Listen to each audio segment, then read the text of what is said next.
خوف کے 3 درجے ہیں۔ سب سے نیچے درجے کا خوف کو عوام الناس کا خوف کہتے ہیں۔ عوام الناس کا خوف بچے کے خوف کی مانند ہوتا ہے۔ بچے سے کوئی شیشے کی چیز ٹوٹ جاتی ہے تو اس کو ذہنی طور پر اس کا احساس ہوتا ہے کہ امی کو جب پتہ چلے گا تو مجھے مار پڑے گی، کیونکہ اس سے غلطی ہوئی، لہٰذا وہ پہلے سے ہی انتظار میں ہے کہ امی کو جب پتہ چلے گا تب میری مرمت ہوگی۔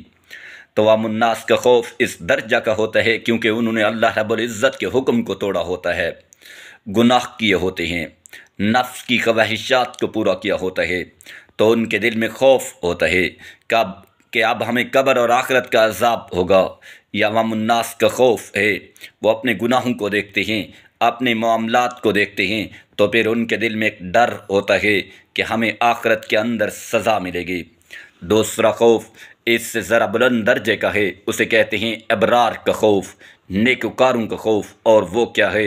اور وہ یہ ہوتا ہے ان لوگوں نے اپنی طرف سے تو نیک عمل کیے ہوتے ہیں، مگر یہ سمجھتے ہیں کہ جیسا عمل کرنا چاہیے تھا ہم ایسا عمل نہیں کر سکے، پتہ نہیں کہ ہمارے اعمال اللہ رب العزت کے یہاں قبول بھی ہوں گے کہ یا نہیں، لہٰذا ان کو ڈر لگا رہتا ہے۔ یہ لوگ گناہ تو نہیں کرتے لیکن اعمال کی قبولیت کے بارے میں ڈر رہے ہوتے ہیں۔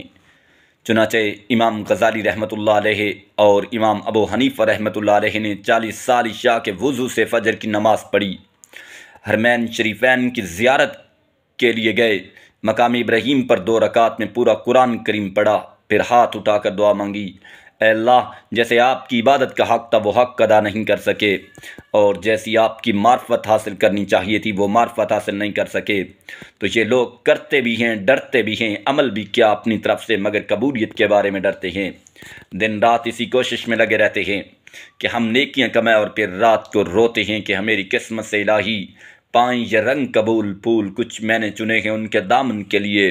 اس لیے کتابوں میں لکھا ہے ہمارے اکابرین ساری ساری رات عبادتوں میں گزارتے تھے، لیکن صبح کے وقت اتنی ندامت سے استغفار کرتے تھے کہ جیسے ساری رات کسی کبیرہ گناہ کے مرتکب ہوتے رہے ہوں۔ وہ لوگ رات کو بہت کم سوتے تھے اور اخیر شب میں استغفار کیا کرتے تھے۔